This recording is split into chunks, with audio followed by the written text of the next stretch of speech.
Hello, gorgeous people. Welcome back to Confessions with Cassidy. I, of course, am Cassidy, and I am so excited for these confessions. I know I say this every week, but I swear they just keep getting better, and I just get so excited to share them with you all. So first off, as usual, make sure to like and subscribe to my channel. It means so much to me to have your guys' support with my channel, and it just makes me so excited to share these amazing confessions with you guys. For me, it's just like a little reminder that I'm not alone in my craziness. Let's jump right into it. So, for our first confession, it was a sexy October night. Okay, we haven't even gotten into it. October is the sexiest month, and fight me in the comments if you think it's not. Actually, let's open a poll. What is the sexiest month? Comment down below and let me know what you think the sexiest month is, because I think it's October. A close second, I would say July. It's a bit sticky. October. October's the sexiest month. It was a sexy October night, and a good friend of mine decided we should go to the Stonewall Inn. We vowed to be each other's wing person. Love it.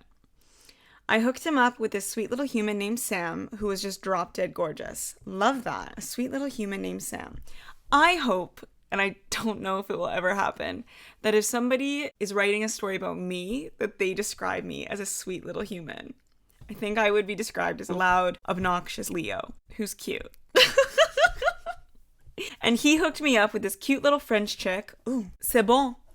Bonjour. Oh my god, I just sounded like Julia Child. Who is leaving for France the next morning. Oh, perfect. One and done. Flip it and dip it. I should put that on a shirt. Flip it and dip it. Could also be applied to pancakes. So we started talking, then macking, and started getting frisky under the bar. Okay, a little public rendezvous. I see you. We went out for a smoke and ended up getting seriously down to business outside. I don't have the balls for that. I don't have the guts. I do not have the guts for that. I do not. I don't think I have the self-esteem for that. We were having a gay old time until she whispered in my left ear. Very specific. She whispered in my left ear, I love you, and I'll always love you. Okay, you sweet little human named Sam and fiery, ready for love France chick. Oh my god. I love you, and I'll always love you. I mean, you must have been working your magic for Miss France to tell you she loves you. After knowing her for a total of, I'm guessing, an hour. Okay. I mean, when you know, you know. My response was thanks. Oh my god. To tell someone you love them. I mean, she didn't love you. She maybe loved what you were doing. But thanks seems like an appropriate response, I have to say. I would also say thanks. I was literally in the middle of boning her. Yeah. Oh my god, wouldn't that kind of kill the mood? Like, you just met. Anyway, I wasn't sure what to do, so I just kept going. Smart decision. When we were done, she started talking about me packing my bags that night and leaving with her the next morning. Can you imagine that you just said we, and you just hopped on that plane, and you're just like 2 weeks later sitting in a cute cafe, cigarette lit, glass of wine and a croissant, and you're like, this is how I live my life now. It was the best decision I ever made. It was love at first sight. And now I live in France. Can you imagine if that happened? Like, if you genuinely did that? That would be a power move. I would love that. But I obviously said nah. Okay. Each to their own. I was just imagining like an amazing life for you in France, but okay. I could tell she was upset by that. Okay, this girl's crazy. The night out, say you love somebody and invite them to France, but when they say no, like, that shouldn't be a surprise. I could tell she was upset by that, and I was thinking, I don't know what this chick is capable of. Oh my god, was she, like, dangerous? So I gave her my Insta and said I would try to go visit her sometime, and that now just wasn't a good time for me. That is probably the best response you can give. That seems like a good excuse as well. Like, it's just, like, not a good time for me right now. I'm working on my art. She still slides into my DMs asking when I'm gonna come visit her. It's been 4 years. You must have laid it on thick. That person is entranced by you. Wow. Fair play. You went fishing and caught a very persistent fish. Wow. Definitely a good story. In my last video, we had a submission about Mr. Suede Boot, and I thought this story was amazing, so I asked for an update. And they were absolutely lovely enough to send me in an update. So I'm going to read it, and I love it. Suede Boot continued. All right, so remember Mr. Suede Boot? The 45-year-old man who I went home with? On another trip to New York a few years later, I was out with some friends again for Halloween. And I get a text, "Hey doctor, how are things?" I love it how he genuinely still thinks you're a doctor. That's amazing. You went full alter ego on that. Even years later, you were just yeah, I got my PhD. I save lives. I am the Meredith Grey of my hometown. I text him back saying, "Hey, what are the chances? I'm actually in New York right now. I was out in house parties in Brooklyn. He was out at some form of premiere in Jersey City." Okay, actor. After many drinks, I boldly text him the address of the Airbnb my friend and I were staying at, saying to meet me there in an hour. This man drove from Jersey City to deep into Brooklyn to see me. Okay, I don't know what is up with these submissions, but what are you guys doing? What are you putting into the pudding that is making everybody addicted to you? We are driving from Jersey to deep into Brooklyn. We are asking to join in France. What's the secret sauce? My friends, knowing full well what the rest of the night entailed for me, as she met Mr. Suede Boot the first go-around, banished me to the blow-up mattress in the loft room, and she promptly passed out in the bedroom.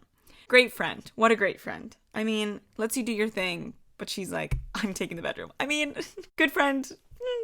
Honest friend. So when he finally arrived, he asked, "Hey doctor, long time no see."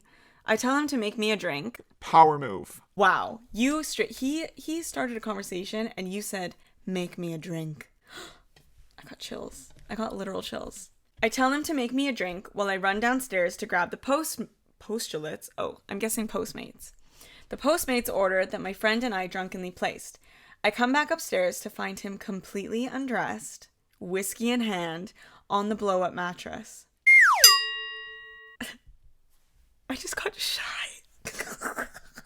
Power move on his part. That is bold. I guess, is it bold? You guys know why you're there. This is a second occurrence. It's not like there's any questions about how the night is going to end. I run to give my friend her artichoke pizza and then come back to Suede Boot. I love that you call him Suede Boot. To have the loudest, squeakiest sex you could possibly imagine. All thanks to the blow-up mattress. Round of applause for blow-up mattress everywhere. Their slogan should be, "How to ruin the mood while camping." He spends the night and asks if we could spend the day together. Oh, Suede Boot. I tell him we'll have to save it for the next New York visit and lead him to the door to leave. Smart. Still to this day, I'll get texts from him saying, "Hey doctor," 5 years later. And if I'm being fully honest, my next trip to New York, I'll probably see him. I mean, you have a permanent booty call in New York City. It's amazing. What more can you want? You don't have to go to clubs and find a stranger. You can call Suede Boot. Okay, confession number 3. During my college years in New York City, I had a one-night stand phase where I randomly meet up with people from dating apps. One night, a guy had a car sent to pick me up. Shady or rich? I'm guessing rich. If somebody delivered a car to pick me up, I would feel like the bougiest badass bitch in the world. So I'm guessing rich. I got in, and it took me to a building downtown, and he told me to go to the penthouse. He was rich! Rich, folks. He was rich. I was pretty drunk at the time, so I didn't think much of it, but I got in the elevator and took it directly into his apartment. Do you know how much money you have to live in New York where the elevator drops you off at your door? That's a dream of mine, to be able to have the key that you have to, oh my god, how bougie is that? You have to have a key that you put into the elevator and it takes you to your floor. Mama, I have a key that opens my front door. We need to elevate the lifestyle. The doors open to the most luxurious apartment I've ever seen. Windows overlooking Central Park. Huge grand piano. Literally so insane. That must have been stepping into the elite. That's some Gossip Girl shit. What an amazing moment. That must have been so cool. Oh my god. Overlooking Central Park. That's amazing. So everything was going fine, and he poured us some wine when I started to mention I played the piano. I don't. That stresses me out. Why'd you say you play piano when you don't? He's got a grand piano. He probably plays piano. Can you imagine like the drunk confidence you must have had to be like, I play piano, when you can probably like play Frere Jacques or something? We went to the piano room. Imagine having a piano room in New York. When I lived in New York, I had a 10 by 10 room, but I lived in New York, so it was pretty amazing. We went to the piano room and played a little, and before long, I began to feel like I needed to vomit immediately. Ugh. That's not going to end well. It was one of those times when you can't fight it. Oh no. No. Long story short, I threw up all over his grand piano, which also happened to be over a priceless white rug. No. Oh my god, at least have been drinking like vodka sodas on an empty stomach. Like, please don't tell me you were drinking red wine at a steakhouse. This is... Oh, I'm stressed. I'm officially stressed out. Wow. I will never forget it. Neither will I, because you have inflicted that anxiety-ridden night onto me. Can you imagine puking at some millionaire's house on their piano? You can't clean that out. All those keys. Every time he plays piano. I just hope you got right out of there. I mean, there's no ending to the story. We don't know if like the hookup commenced, but I guess it did not. That was a wild ride. That was a big New York moment. All of those happened in New York, didn't they? God, New York following. A quick New York minute. I love it. So that was the video for this week. I hope you guys enjoyed those confessions as much as I did. I swear they just keep getting better and juicier, and I'm so excited for next week. Make sure to send me your confessions either on Instagram at CassidyR or to my email confessionswithcassidy@gmail.com. Please like and subscribe, and I will see you next week. Remember, stay safe, keep sinning, and don't do anything I wouldn't do.